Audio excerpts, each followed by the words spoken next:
형제의 얼굴에서 하나님의 얼굴을 보다. 창세기 33장 1. 서론 두려움이 변하여 찬송으로. 지난밤 야복나루에서 하나님과 씨름하며 이스라엘이라는 새 이름을 얻은 야곱. 하지만 강을 건너 눈을 떴을 때 그의 앞에는 여전히 400명을 거느리고 달려오는 형 에서가 있었습니다.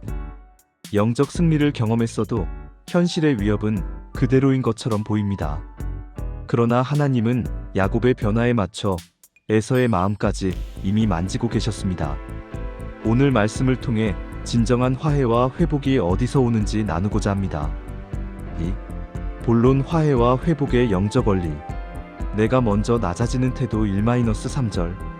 야곱은 이제 가족들 뒤에 숨지 않습니다. 몸은 절뚝거리지만 그는 가족들 앞서 나갑니다. 그리고 형 앞에서 몸을 7번 땅에 굽히며 지극한 예우를 갖춥니다. 영적 교훈 진정한 변화는 태도로 나타납니다. 이스라엘이 된 야곱은 예전처럼 잔꾀를 부리는 것이 아니라 상대방 앞에 자신을 낮추는 겸손을 선택했습니다. 화해의 시작은 상대가 먼저 변하기를 기다리는 것이 아니라 내가 먼저 낮아지는 것입니다. 하나님의 일하심에서의 변화 4절. 달려와서 야곱을 죽일 줄 알았던 에서는 오히려 달려와서 그를 맞이합니다. 야곱을 목을 어긋맞춰 안고 입을 맞추며 함께 웁니다. 20년의 한이 눈물로 씻겨 내려가는 순간입니다. 영적 교훈 잠언 16장 7절은 사람의 행위가 여호와를 기쁘시게 하면 그 사람의 원수라도 그와 더불어 화목하게 하시느니라고 말씀합니다. 야곱이 하나님과 바른 관계를 맺자 32장. 하나님은 에서의 마음을 녹여 화해를 완성하셨습니다. 고백의 변화. 하나님의 얼굴을 본 듯하오며 10-11절. 야곱은 자신을 용납해준 에서에게 놀라운 고백을 합니다. 내가 형님의 얼굴을 본즉 하나님의 얼굴을 본 듯하오며 형님도 나를 기뻐하심이니이다. 어제 본 하나님 분이엘의 얼굴이 오늘 형제의 얼굴 속에서 투영된 것입니다. 영적 교훈. 하나님과 화목해진 사람은 이웃의 얼굴에서 하나님의 형상을 발견합니다. 인간관계의 회복은 단순히 갈등이 해결되는 수준을 넘어 그 안에서 역사하시는 하나님의 은혜를 찬양하는 단계까지 나아가야 합니다. 마지막 점검. 세겜에서의 머뭇거림 17-20절. 화해 후 야곱은 형을 따라 에돔으로 가지 않고 세겜에 머물러 집을 짓고 우리를 만듭니다. 하나님은 분명히 베델로 가라고 하셨지만 야곱은 비옥한 세겜 땅에 안주하려 합니다. 영적 교훈. 은혜를 경험하고 문제가 해결된 뒤가 더 위험할 수 있습니다.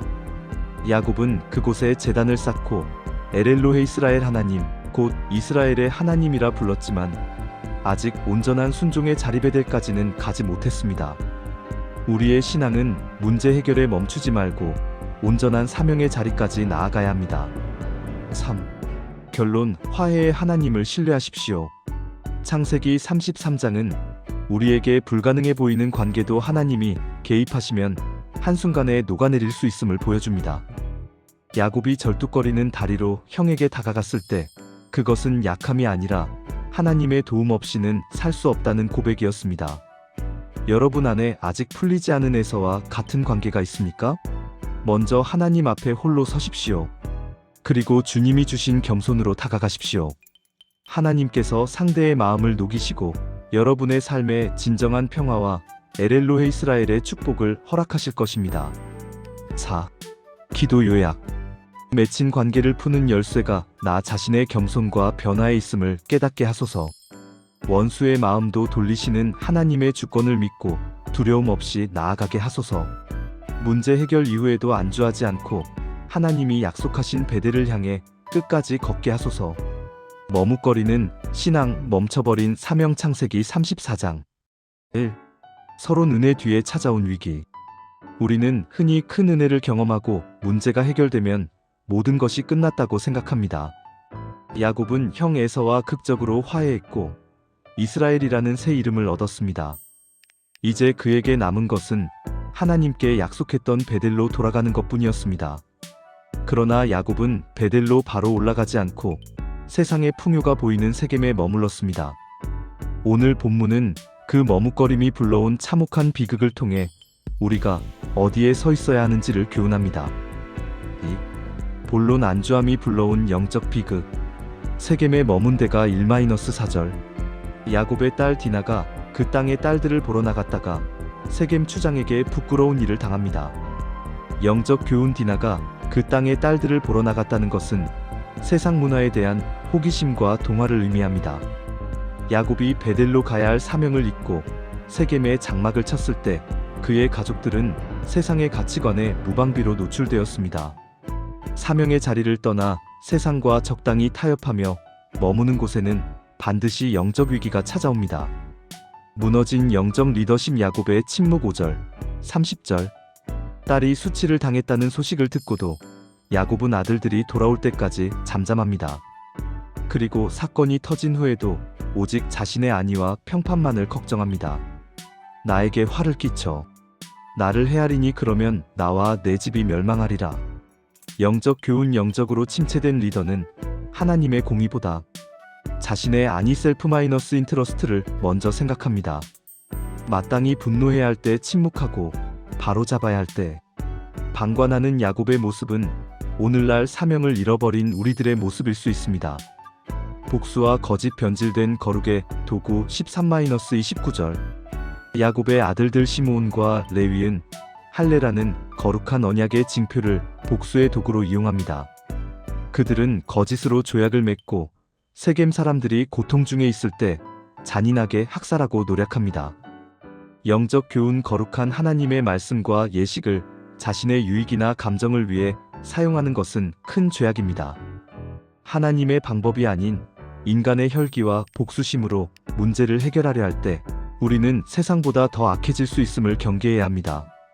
세상과 구별되지 못한 삶. 30-31절.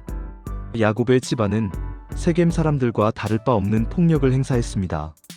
하나님의 백성이 세상과 구별 거룩되지 못할 때 세상 사람들에게 조롱과 위협의 대상이 됩니다.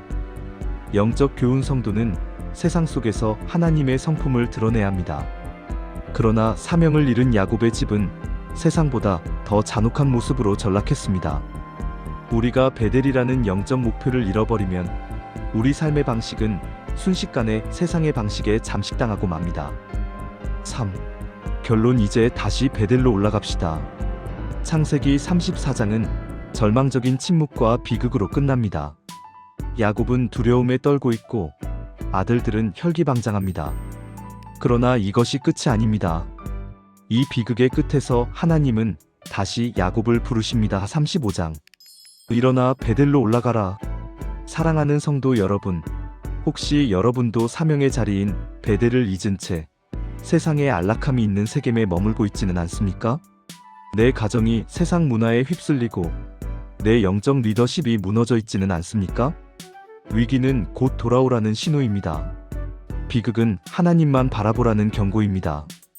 머뭇거리는 신앙을 청산하고 우리를 부르시는 하나님 앞에 다시 서서 거룩함을 회복하는 저와 여러분이 되시기를 축복합니다. 4. 기도 요약. 세상의 풍요로움에 취해 마땅히 가야 할 사명의 자리를 잊지 않게 하소서. 우리 가정이 세상 문화에 동화되지 않도록 영적 파수꾼의 역할을 감당하게 하소서. 인간의 혈기와 방법이 아닌 하나님의 공의와 사랑으로 삶의 문제를 풀게 하소서.